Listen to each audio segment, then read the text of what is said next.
இந்த நாளிலும் இந்த வார்த்தையை கேட்டுக்கொண்டிருக்கிற ஒவ்வொருவருக்காகவும் யார் யார் எங்கிருந்து கேட்டாலும் யார் யாருடைய வாழ்க்கையில் துக்கங்கள், வேதனைகள், கண்ணீரின் வாழ்க்கைகள்,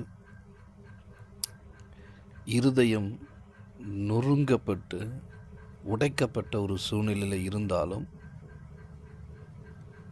என்னை தேற்ற ஒருவரும் இல்லையே, என் இருதயம் காயப்பட்டு இருக்கிறதே, நான் வலியோடு வேதனையோடு கூட ஒவ்வொரு நாளும் என் வாழ்க்கை துக்கமாக இருக்கிறது என்று சொல்லி வேதனைப்பட்டு கொண்டிருக்கிற ஒவ்வொருவருக்காகவும் தேவனாகிய கர்த்தர் இந்த நாளிலே கொடுக்கிற வார்த்தை யோவான் சுவிசேஷம் 16வது அதிகாரத்தில் 20வது வசனத்தின் பிற்பகுதி சொல்லுகிறது, உங்கள் துக்கம் சந்தோஷமாக மாறும் என்று எழுதப்பட்டிருக்கிறது.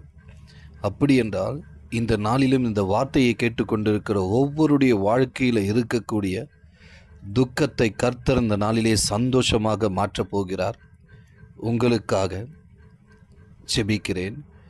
எங்கள் அன்பின் தகப்பனே, இயேசு கிறிஸ்துவின் நாமத்தில் இதை கேட்டுக்கொண்டிருக்கிற ஒவ்வொருடைய வாழ்க்கையிலும் ஏதோ ஒரு காரியத்தில், குடும்பத்தில் ஆண்டவரே, கணவனை குறித்தோ, மனைவியை குறித்தோ, பிள்ளைகளை குறித்தோ, தாய் தகப்பனை குறித்தோ, ஆண்டவரே செய்கிற வேலையிலேயோ தொழிலிலேயோ, ஆண்டவரே எந்த காரியத்திலெல்லாம் ஆண்டவரை இதை கேட்டுக்கொண்டிருக்கிற சமாதானம் இல்லாமல், நிம்மதி இல்லாமல், ஒவ்வொரு நாளும் அவருடைய வாழ்க்கையில் துக்கங்கள் சுமந்து கொண்டு இந்த துக்கத்திலிருந்து எனக்கு ஒரு விடுதலை கிடைக்காதா என்று சொல்லி ஏங்கி தவிக்கிற ஒவ்வொருடைய வாழ்க்கையிலும் இயேசு கிறிஸ்துவின் நாமத்தினால் ஆண்டவரே அவர்களுடைய துக்கங்கள் அத்தனையும் கர்த்தர் சந்தோஷமாக மாற்றுவீராக.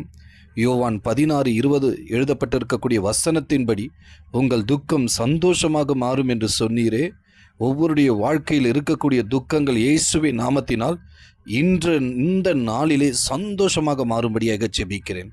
நீர் அப்படியாக ஆண்டவரே ஒவ்வொருடைய இருதயத்திலும் நீர் ஒரு சமாதானத்தையும், ஒரு சந்தோஷத்தையும், ஒரு மகிழ்ச்சியும் கொடுத்திருக்கிற கிருபைக்காக உமக்கு கோடி ஸ்தோத்திரம், உமக்கு கோடி நன்றி. இயேசு கிறிஸ்துவின் நாமத்தில் ஜெபிக்கிறேன் பிதாவே. God bless you.